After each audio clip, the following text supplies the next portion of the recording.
अपने कक्ष के एकांत में प्रभु द्वारा प्रकटित इन पदों का जो कोई भी गान करता है, उसके मुख द्वारा उच्चारित शब्दों की सुगंध सर्वशक्तिशाली प्रभु के सर्वत्र विचरण कर रहे स्वर्गदूत दूर दूर तक फैला देते हैं और प्रत्येक सदाचारी मनुष्य के हृदय को स्पंदित कर देते हैं।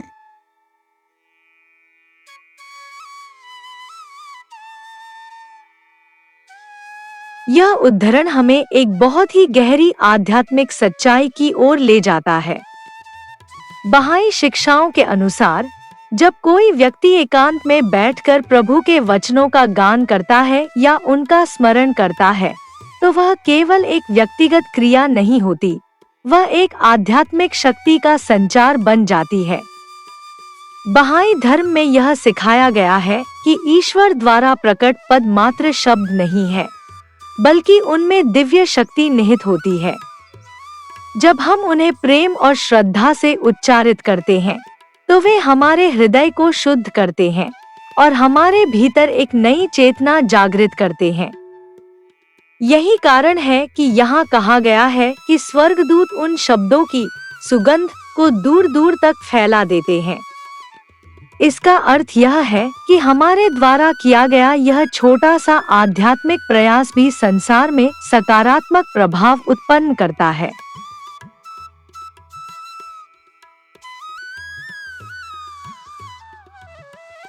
बहाई शिक्षाओं में स्वर्गदूत को अक्सर उन आध्यात्मिक शक्तियों या प्रेरणाओं के रूप में समझा जाता है जो मानव हृदयों को प्रभावित करती हैं। जब हम प्रभु के पदों का गान करते हैं, तो वह प्रेरणा अन्य लोगों के दिलों तक पहुंचती है और उनके भीतर भी अच्छाई, प्रेम और सत्य की भावना जागृत करती है। इसका एक और महत्वपूर्ण संदेश यह है कि सच्ची भक्ति दिखावे में नहीं, बल्कि एकांत और सच्चे मन से की गई प्रार्थना में होती है।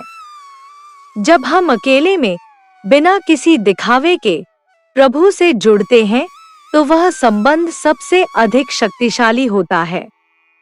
अंत में यह उद्धरण हमें प्रेरित करता है कि हम अपने जीवन में नियमित रूप से प्रभु के पदों का स्मरण और गान करें, क्योंकि यह न केवल हमारे अपने हृदय को प्रकाशमान करता है, बल्कि अनदेखे रूप से पूरे समाज में प्रेम, शांति और सद्भावना का प्रसार भी करता है।